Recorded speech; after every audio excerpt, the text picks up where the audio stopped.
Hi friends, welcome to SS academy Trichy. இன்றைக்கி நம்ம என்ன பார்க்க போகிறோம்னா, ஜென்ரல் சயின்ஸ்லேருந்து போலீஸ் அண்ட் ரயில்வே எக்ஸாம்ஸில் அதிகமான கொஷின்ஸ் நம்மளுக்கு கேட்குறாங்க. அதனால் பொது அறிவியலில் இருக்கிற முக்கியமான டாபிக்ஸ்லேருந்து ஒன்லைனர் கொஷின்ஸாக பார்ட் பை பார்ட்டாக பார்த்துக்கிட்டு இருக்கோம். இது 4வது பார்ட்டு. ஆல்ரெடி 3 பார்ட் அப்லோட் பண்ணிட்டோம். இது வரைக்கும் நம்ம வீடியோஸை நீங்கள் பார்க்கலன்னா நம்ம சேனலில் general science police and railways அப்படின்னு தனியாக ஒரு பிளேலிஸ்ட் கிரியேட் பண்ணுறேன். அதுக்கு கீழே இந்த வீடியோலாம் அப்லோட் ஆகும். ஸோ மிஸ் பண்ணாமல் பாருங்கள். வாங்க இன்றைக்கான வீடியோக்குள்ளே போகலாம். ஃபஸ்ட்டு கேள்வி பாருங்கள், ஒளி பரவுவதற்கு எது தேவையில்லை? ஸோ லைட் ரேஸ் இருக்குல்ல, அதுதான் ஒளி. இந்த ஒளி பரவுவதற்கு எது தேவையில்லை? ஊடகம் தேவையில்லை. ஸோ லைட் ரேஸ் பரவுறதுக்கு ஊடகம் தேவையில்லைன்னு சொல்லுவாங்க. அதே சவுண்டு, அந்த ஒளி இருக்குல்ல, அது பரவுறதுக்கு கண்டிப்பாக ஊடகம் தேவை. இதை ரெண்டையும் கம்பேர் பண்ணி படிச்சுக்கணும். லைட்டுக்கு ஊடகம் தேவையில்லை, அதுவே சவுண்டுக்கு பார்த்திங்கன்னா ஊடகம் தேவை. அடுத்தது பாருங்கள், 2வது கேள்வி, கண்ணுறு ஒளியில் குறைந்த அலைநீளத்தை உடையது எது? இந்த இடத்துல ஸ்பெல்லிங் மிஸ்டேக்கு. ஸோ இது அலைநீளம். குறைந்த அலைநீளத்தை கொண்டது எது? ஸோ கண்ணுறு ஒளியில் குறைந்த அலைநீளமுடைய நிறம் எதுன்னு பார்த்தீங்கன்னா ஊதா நிறம். ஊதா நிறம் தான் குறைந்த அலைநீளத்தை கொண்டது. அடுத்தது பாருங்கள், 3வது கேள்வி, ஒளியின் திசைவேகம் அடர்வு குறைந்த ஊடகத்தில் எவ்வாறு இருக்கும்? ஸோ அடர்த்தி குறைவாக இருக்கிற ஊடகத்தில் திசைவேகம் அதிகமாக இருக்கும். ஏன்னா நெருக்கம் கம்மியாக இருக்கும்ல, அதனால திசைவேகம் அதிகமாக இருக்கும். அடுத்தது பாருங்கள், 4வது கேள்வி, ஒளிவிலகலின் 2ஆம் விதி எவ்வாறு அழைக்கப்படுகிறது? ஒளிவிலகலின் 2ஆம் விதி ஸ்னெல் விதி என்று அழைக்கப்படுகிறது. ஸோ ரொம்ப முக்கியமான விதி இது.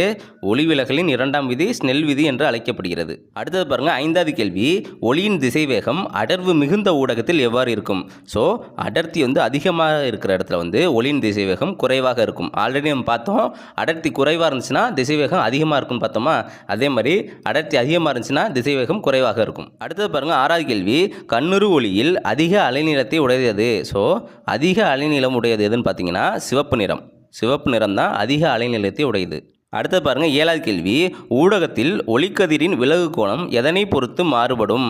ஸோ விலகு கோணம், ஒளிக்கதிரின் விலகு கோணம் நிறங்களை பொறுத்து மாறுபடும்.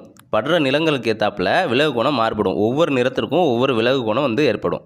அடுத்தது பாருங்கள், 8வது கேள்வி, விலகு கோணமானது ஊடகத்தின் ஒளிவிலகல் எண்ணை சார்ந்தது என கூறும் விதி எது? ஸோ விலகு கோணமானது ஊடகத்தின் ஒளிவிலகல் எண்ணை சார்ந்ததுன்னு சொல்கிறது ஸ்னெல் விதி. என்ன விதி? ஸ்னெல் விதி. அடுத்தது பாருங்கள், 9வது கேள்வி, ஒரு ஊடகத்தின் ஒளிவிலகல் எண் எதனை சார்ந்தது? ஸோ ஒளிவிலகல் எண் ஒளிக்கதிரின் அலைநீளத்தை சார்ந்தது, வேவ் லென்த்தை சார்ந்திருக்கும். அடுத்தது பாருங்கள், 10வது கேள்வி, மீட்சி சிதறலில் சிதறல் அடையும் ஒளிக்கற்றையின் தொடக்க இறுதி ஆற்றல்கள் எவ்வாறு இருக்கும்? ஸோ மீட்சி சிதறல் தொடக்கம் மற்றும் இறுதி ஆற்றல் சமமாக இருக்கும். சமமாக இருந்தால் தான் அதை மீட்சி சிதறல்னு சொல்கிறோம். அடுத்தது பாருங்கள், 11வது கேள்வி, ஒளிச்சிதறலை எதன் அடிப்படையில் வகைப்படுத்தலாம்? ஸோ ஒளிச்சிதறலை துகளின் தன்மையை பொறுத்து வகைப்படுத்தலாம். துகளின் தன்மையை பொறுத்து ஒளிச்சிதறலை வகைப்படுத்தலாம். அடுத்தது பாருங்கள், 12வது கேள்வி, ராலே ஒளிச்சிதறலின் விதிப்படி அதிகமாக சிதறல் அடைவது எது? ஸோ ராலே ஒளிச்சிதறல் விதிப்படி அதிகமாக சிதறல் அடைவதுன்னு பார்த்தீங்கன்னா குறைந்த அலைநீளம் கொண்ட நிறம். குறைந்த அலைநீளம் கொண்ட நிறம் அதிகமாக சிதறல் அடையும். அதுவே அதிக அலைநீளம் கொண்ட நிறம் குறைவாக சிதறல் அடையும். அடுத்தது பாருங்கள், 13வது கேள்வி, மீட்சியற்ற சிதறலில் சிதறல் அடையும் ஒளிக்கற்றையின் தொடக்க இறுதி ஆற்றல்கள் எவ்வாறு இருக்கும்? ஸோ மீட்சியற்ற சிதறல்னா தொடக்கம் மற்றும் இறுதி ஆற்றல் சமமற்று இருக்கும்.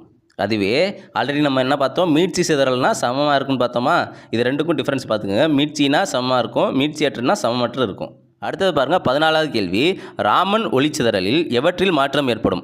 ஸோ ராமன் ஒளிச்சிதறலில் ஒளிக்கதிரின் அலைநீளம் மற்றும் அதிர்வெண்ணில் மாற்றம் ஏற்படும். அடுத்தது பாருங்கள், 15வது கேள்வி, குவிலென்ஸ் வழியாக செல்லும் ஒளிக்கற்றைகள் என்னவாகும்? ஸோ குவிலென்ஸ் வழியாக செல்லும் ஒளிக்கற்றைகள் ஒரு புள்ளியில் குவிக்கப்படும். ஒரு புள்ளியில் குவிக்கப்பட்டால் அதை குவிலென்ஸ்னு சொல்லுவோம். அடுத்தது பாருங்கள், 16வது கேள்வி, குவிலென்ஸின் மற்றொரு பெயர்கள் என்ன? ஸோ குவிலென்ஸின் மற்றொரு பெயர் என்னன்னு பார்த்தீங்கன்னா குவிக்கும் லென்ஸ். குவிக்கும் லென்ஸ். அடுத்தது பாருங்கள், 17வது கேள்வி, குழி லென்ஸின் மற்றொரு பெயர் என்ன? ஸோ குழி லென்ஸின் மற்றொரு பெயர் என்னன்னு பார்த்தீங்கன்னா விரிக்கும் லென்ஸ். குழி லென்ஸுன்னு பார்த்தீங்கன்னா விரிக்கும் லென்ஸு. அதுவே குவி லென்ஸுக்கு என்ன பார்த்தோம்? குவிக்கும் லென்ஸு. அடுத்தது பாருங்கள், 18வது கேள்வி, மேகக்கூட்டங்கள் வெண்மை நிறமாக காட்சியளிக்க காரணம் என்ன? ஸோ மேகக்கூட்டங்கள் வெண்மை நிறமாக காட்சியளிக்கிறதுக்கு மீ ஒளிச்சிதறல் தான் காரணம். மீ ஒளிச்சிதறல். அடுத்தது பாருங்கள், 19வது கேள்வி, குழிலென்ஸ் வழியாக செல்லும் ஒளிக்கற்றைகள் என்னவாகும்? ஸோ குழிலென்ஸ் வழியாக செல்லும் ஒளிக்கற்றைகள் விரிந்து செல்லும். விரிந்து செல்லும். அதுவே குவி லென்ஸுக்கு என்ன பார்த்தோம், ஒரு புள்ளியில் குவிக்கப்படும் பார்த்தோம்னா அதுக்கு அப்படியே ஆப்போசிட்டு குழி லென்ஸு.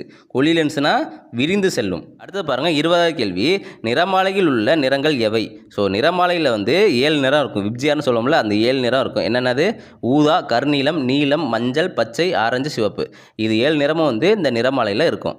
ஸோ அவ்வளோதான் ஃப்ரெண்ட்ஸ், இதோட இந்த வீடியோ வந்து கம்ப்ளீட் ஆகுது. இந்த வீடியோக்கான PDF வேணும்னா இந்த நம்பருக்கு வந்து வாட்ஸ்அப் பண்ணுங்கள், நான் சென்ட் பண்ணி விட்றேன். Okay friends, all the best, thank you.